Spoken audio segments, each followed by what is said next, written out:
অসমীয়া চলচ্চিত্ৰ জগতত সংযোজন ঘটিব আন এখন নতুন ছবি 25 নৱেম্বৰত ছবিগৃহলৈ আহিব এই ছবিখনত অভিনয় অসমৰ চলচ্চিত্ৰ জগতৰ একালৰ একশ্যন হিৰো ৰূপে খ্যাত প্ৰসেন বৰাৰ শনিবাৰে গুৱাহাটীৰ জ্যোতি চিত্ৰবনত উন্মোচন কৰা হয় ছবিখনৰ ট্ৰেইলাৰ ৰণৰ ট্ৰেইলাৰ মুকলি কৰে অভিনেতা ৰবি শৰ্মাই হৰগৌৰী প্ৰডাকশ্যনৰ ছবিখনৰ পৰিচালক হৈছে দিগন্ত শৰ্মা আৰু ছবিখনৰ নাম হৈছে ৰণত প্ৰসেন বৰাৰ লগতে অভিনয় কৰিছে ৰাঘৱ নিটন দিগন্ত শৰ্মা অলোকেশ মহন্ত কাকলি প্ৰিয়া আৰু কৰিশ্মা হাজৰিকাই ছবিখনৰ গীতত কণ্ঠনি কৰাইছে দিগ্বে প্ৰযোজনা দিগন্ত শৰ্মা বিমল জ্যোতি নাথ আৰু উল্লেখযোগ্য যে শোণিতপুৰৰ ঢেকীয়াজুলিৰ পৰা মুক্তি লাভ কৰা এইখনেই হৈছে প্ৰথমখন পূৰ্ণদৈৰ্ঘ্যৰ ছবি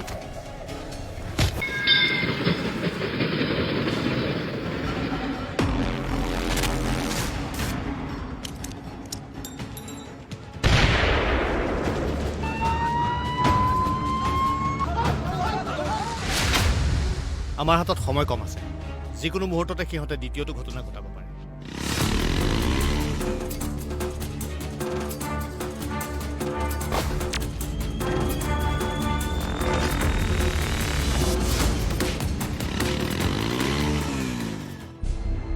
কিন্তু প্লেনিং মতে কাম কৰিব লাগিব এইবাৰ সিহঁতক সাৰি যাবলৈ দিয়া হ'ব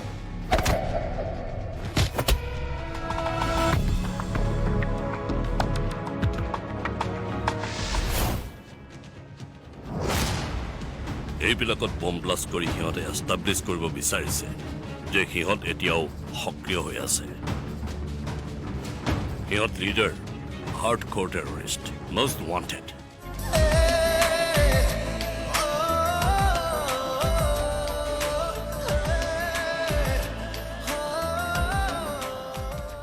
কিন্তু মোৰ পৰীক্ষা ভাল হৈছিল বহুত ভাল হৈছিল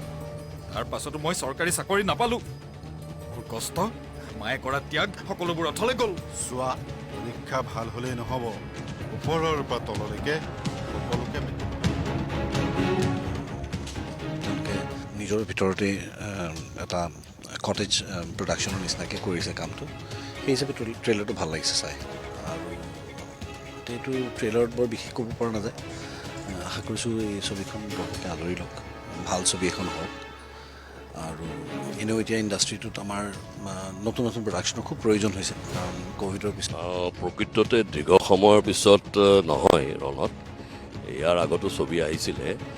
কিন্তু সেইখিনি সময়ত ডিষ্ট্ৰিবিউটৰৰ ময়মতালিয়ে কম নে প্ৰডিউচাৰৰ যিটো নজনাৰ দুখ যদিও কোৱা হৈছিলে তেনেকুৱা ছবি ৰিলিজ হৈছিলে আনফৰ্চুনেটলি তেনেকুৱা দুখন ছবি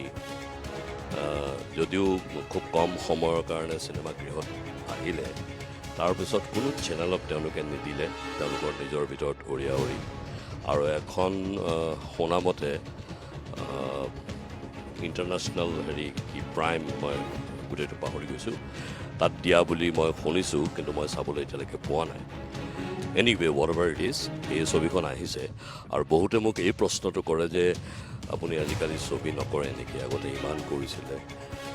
আৰু বেছিভাগে মোক অভিনেতা বুলি ভাবি থৈ দিয়ে প্ৰকৃততে কথা সেইটো নহয় মই নিজে ছবিখনৰ পৰা আমাৰ খুব আশা আছে যে আমি